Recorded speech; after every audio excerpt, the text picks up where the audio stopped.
Sega.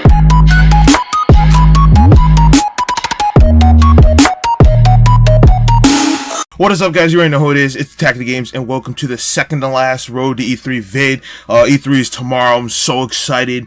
We got, all the Microsoft press conference, Bethesda, but, I already did a video on that yesterday. So today's Road to E3, we're going to be talking about the Ubisoft, Sony, and the PC Gaming Show press conferences.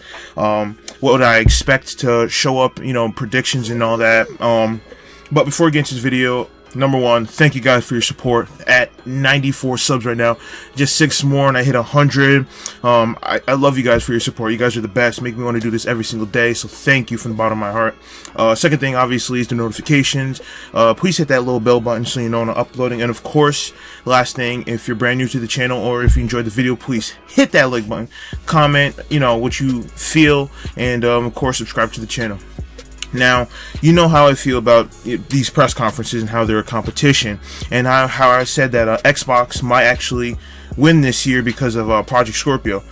Well, over, on the internet recently, people are kind of like, I would say they're kind of antsy about what Sony's going to do this year, because now that Xbox has the Project Scorpio, they're about to reveal that, and they're probably going to steal E3.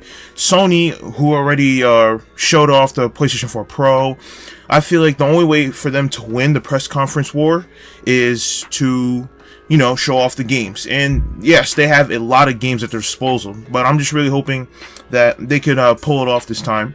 And there's a lot of things that I hope for. But I'm going to start off with the Ubisoft press conference, because that's the first one that's going to happen on the 12th.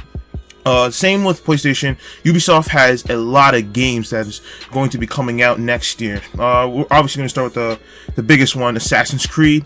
Took the longest hiatus because after Syndicate, people were just starting to get really tired of what Ubisoft was giving out in the Assassin's Creed name, and I was really glad that they did that. They decided to take a break on it and kind of go back to the drawing board to see what worked and what didn't work, to really remember what made Assassin's Creed in the first place. They're trying to redefine what they did with the Assassin's Creed back in 2008, and I'm really glad that they're doing that. And I'm really excited to see what they have, whether the game is called Origins or Assassin's Creed Empire, whether it takes place in Egypt or completely not. I don't know. I don't care. I want to see an Assassin's Creed immediately, and I hope to see it at E3, definitely. Second game, obviously, would be Far Cry 5. That was just recently revealed 2 we're pretty much playing as a deputy in the middle of a fictional county in Montana called Hope County, and what happens is that these doomsday preppers / religious nuts try to take over the town. Obviously, the game's going to have a lot of controversy because it takes place in America and we're killing Americans, air quotes there. And considering the situation right now with our president and our racial status in this country, Ubisoft is taking a big risk in making a game like this. So we'll definitely see some sort of trailer. Hope to show off the main antagonist, like the Deacon or something. I really hope to see something like that. Third game, now I don't know if this is I would say this would probably be a possibility, but I would like to see a brand new Splinter Cell game. Now, over the recent years, we've had Rainbow Six game, obviously with the success of Siege, and it's been growing more and more, and I love that game. And we had recently Wildlands, which is mediocre at best. We've yet to have a Splinter Cell game, or rather we've yet to have a next generation Splinter Cell game. It's been since 2013 since we actually had a real Splinter Cell game, Blacklist, and I'm really hoping that this year they can announce a brand new Splinter Cell game, and if we're lucky, Michael Ironside, longtime vet to the series, could reprise his role. And seeing how as Konami and Metal Gear Solid is at a standstill, we could really use a stealth game that most people considered, was sort of kind of the equivalence to Metal Gear Solid, sort of kind of. Another game, small but still fun to play, South Park, the Fractured Butthole. I love the South Park series, especially that little RPG game. I hope to see, more about the gameplay and whatnot. It's been a while since I've heard about it from anything. So, there's that. And there's the Just Dance 2018. We all know that's going to happen. Now, I'm not a Just Dance fan, but we already know that it's going to be announced at that. And the last game is The Crew 2. I definitely am interested to see in what Ubisoft has in store for The Crew 2. Seeing how as The Crew was an enjoyable game and it had its problems, but it was one of those ambitious games, seeing how it's the first game ever to include the whole United States as a map, and that was really cool. And that's pretty much everything I expect from Ubisoft, or unless I'm missing more, I don't know.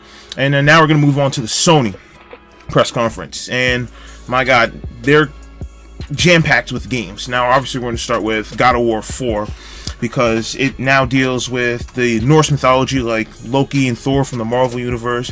And it's interesting how Santa Monica Studios decided to go that way, you know, have the Greece mythology and the Norse mythology in one whole universe. You know, it's like DC and Marvel in one universe, and I like that idea like that. And now Kratos has a son.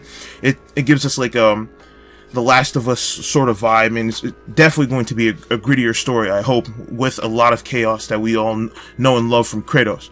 And speaking of The Last of Us, obviously we got to go to The Last of Us Part 2, seeing how as Joel and Ellie's story is probably going to take the next step as to what we've seen from the previous game. Seeing Ellie grown up, matured in the world that, you know, Joel has known for a while. It's going to make for a really interesting story, and the dynamic duo is back, so we'll definitely get a lot of back and forth between the two. And, you know, there are these theories / rumors that, you know, Joel actually might be dead, and that he's sort of kind of in Ellie's mind. Now, it's probably going to end up to be like some Sixth Sense sort of I see dead people thing, but who knows? That would actually be pretty interesting. I would be all for it. Next game we have Detroit Becoming Human. Takes inspiration. I wouldn't say takes inspiration. It's like one of those choices will define you games, just like Beyond Two Souls and Heavy Rain. Definitely is really interesting, seeing how as it takes us in a dystopian future with androids doing, you know, daily human jobs as police officers and servants and whatnot. And I definitely like to see what sort of kind of choices I'm going to make in that game. Definitely one of those interesting games. And then there's Gran Turismo Sport.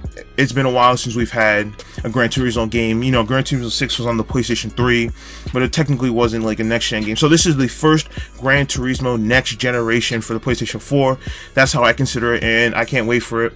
I stopped playing Gran Turismo around Gran Turismo 3 back when it was on HD PlayStation 2, so I really hope to pick this one up, you know, even though I'm not like really a hardcore driving simulator fan. The next game is definitely anticipated, the Spider-Man PlayStation 4 game. Now, we had a trailer given to us last year, and that was about it. Now, it's been a whole year exactly, and Insomniac Games has been hush about it, so I would definitely expect to see some sort of gameplay or story details about it. And seeing how as Spider-Man Homecoming is coming out pretty soon, it would make sense to promote the game now and give it more hype for both the movie and the game, and it just looks amazing, so why not? And another exclusive is you know, Days Gone, with the biker and how the world's gone to complete crap in the open world zombies game, and it has that sort of Last of Us vibe, but like I said, it's open world. Definitely want to know more about that, and I want to see more gameplay, especially with the open world elements. I want to see, is it sort of kind of like how they do it with Tomb Raider and it's limited island, or is it like a specific area but it is big as hell like GTA? I don't know, definitely something I want to see. And no more games, right? So for Sony, here's what I hope. I hope that in order for Sony to win not only the press conferences but like the console war of this year, I feel like they need to announce some sort of backwards compatibility, because right now Xbox is winning the console war, in my opinion, by like a fraction of a hairline, because they have backwards compatibility and they have the Project Scorpio coming out pretty soon. And it's amazing that Xbox gets to play all these games like Black Ops 2 and GTA 4 and all those other games, you know, and it would even be more amazing if they get to play Xbox original games.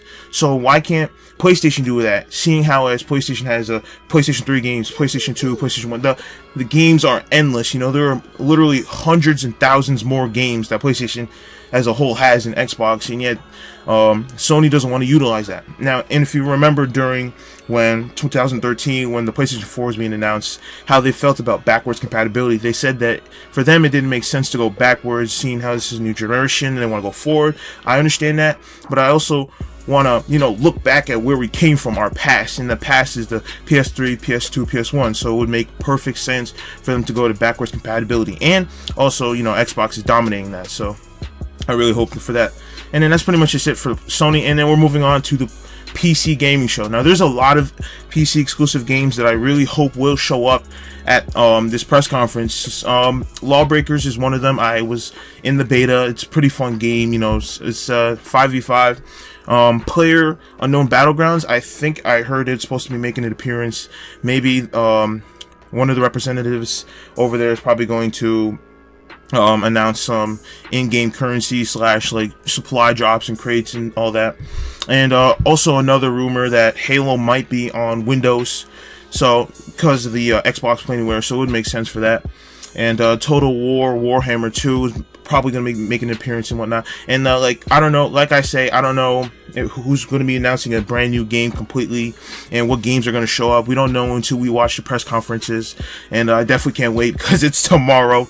So, and that's pretty much it for this video, guys. Tomorrow is E3. You know, I'm just gonna let that sink in for you guys.